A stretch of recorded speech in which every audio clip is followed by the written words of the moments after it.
ma gudbayaal damiinno ah oo meeshaas aan waagu ugu bariyo qoraxdu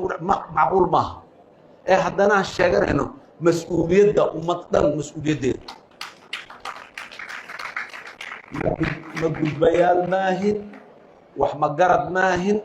kuwa naxariis daran oon dadkooda iyo dalkooda aan u turin maahin waxaan rabnaa dalkaani meesha inuu ka dhaqaaqo cimriga bini aadamku waa yar yahay cimriga ummaduhuna waa dheer yahay soomaaliya kumanaan kun oo sanay soo joogtay haddana way sii joogaysaa kumanaan kun iyo kumanaan kun oo sano kale kumanaankaas kun oo sano dambe waxa aan maanta suubinno ayaa raad ku yeelanayo siday u ekaanayaan marka dhallinyaroy mustaqbalka soomaaliya dhallinyaradoo marti u yahay dadka maanta siyaasiyiinta ma dhahaya dhammaan in badan oo ka mid ah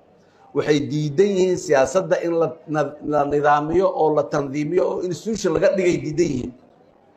in siyaasaddii institution noqoto oo xisbiye noqoto oo dalka xisbiye lagu maamulo oo ra'yi xisbi oo la garanayo oo suuqa siyaasadda lasoo dhigo lagu maamulay diidan yihiin asigaa marka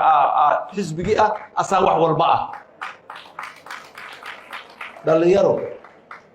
dhallinyarada soomaaliyeed garaadkooda intaas waa ka badan yahay waana ka wen yahay dalkan uma sii afduubnaan karo qof keligiis tooxda ah iyo koox yar oo meel ku shoortay oo aan la garanayn ajandaha dalkan ay kala yihiin lama yaqaan maalin walba dadka boogihiisa inay xogaan iyo maalin walba dadka inay shaki iyo tashwiish la geliyo iyo maalin walba in la yidhaha balaayaa idinku soo socoto iyo dadka aan u bixin duumisle maalinta dadka yowmulqiyaamaha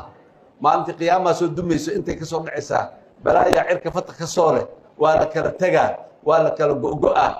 bar 35 sano oo aan nidaam badan aanan jirin aan soo joogno ama daciif oo ay nidaamkeenna maanaan kala go-go-in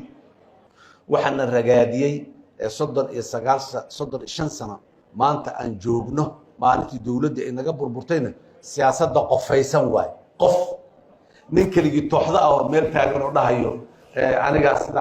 sidaani waa soo wada marnay waa soo aragnay waa ku soo soconnay laakiin waa inaan ka gudubnaa